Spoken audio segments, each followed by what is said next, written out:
काफी अलग था। 26 लाख साल पहले हमारी दुनिया आखिरी आइस एज की तरफ जा रही थी। हर चीज फ्रीज होना शुरू हो गई, जमीन और ओशंस में कोई फर्क नहीं बचा था और ग्लेशियर्स बनने की शुरुआत हो चुकी थी। जियोलॉजिस्ट का कहना है कि ये अर्थ की हिस्ट्री में 5वीं बड़ी आइस एज का आगाज था।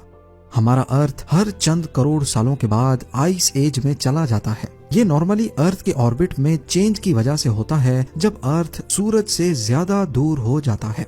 इस लास्ट आइस एज में जो इक्वेटर के एरियाज थे, जिसमें अफ्रीका भी आता है, ये फ्रीज तो नहीं लेकिन काफी ठंडे हो चुके थे, जिसको अफ्रीकन ह्यूमिड पीरियड्स भी कहते हैं।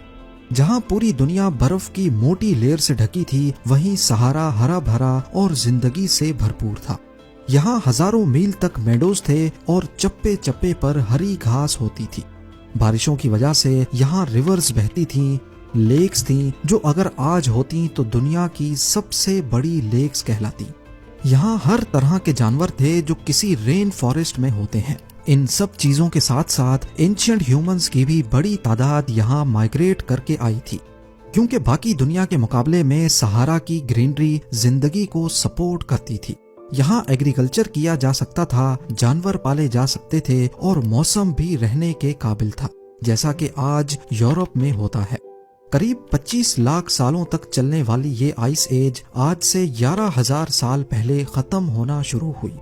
अर्थ का एवरेज टेम्परेचर -60 डिग्री सेल्सियस से आहिस्ता आहिस्ता वापस से बढ़ने लगा।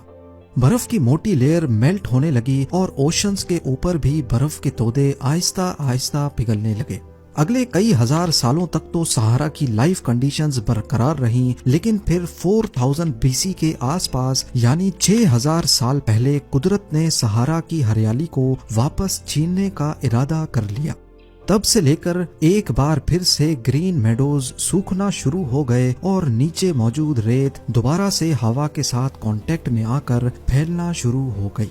करोड़ों साल पहले हरे भरे अफ्रीका की एक झलक आज दुनिया की सबसे लंबी नाइल रिवर में देखी जा सकती है।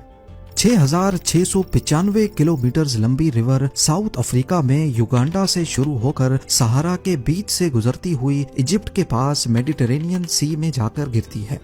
जब नॉर्थ अफ्रीका रेगिस्तान में बदल गया तो यहाँ बसने वाले एंशिएंट इजिप्शियंस के पास जिंदा रहने के लिए सिर्फ नाइल रिवर का पानी ही था। एंशिएंट इजिप्शियंस और ग्रीक्स ने कई मर्तबा ये जानने की कोशिशें की कि नाइल रिवर का पानी असल में आता कहाँ से है, लेकिन इसकी लातादाद शाखें इतनी कॉम्प्लेक्स हैं कि वो कभी मालूम ही नहीं कर पाए। यही वजह थी कि एंशिएंट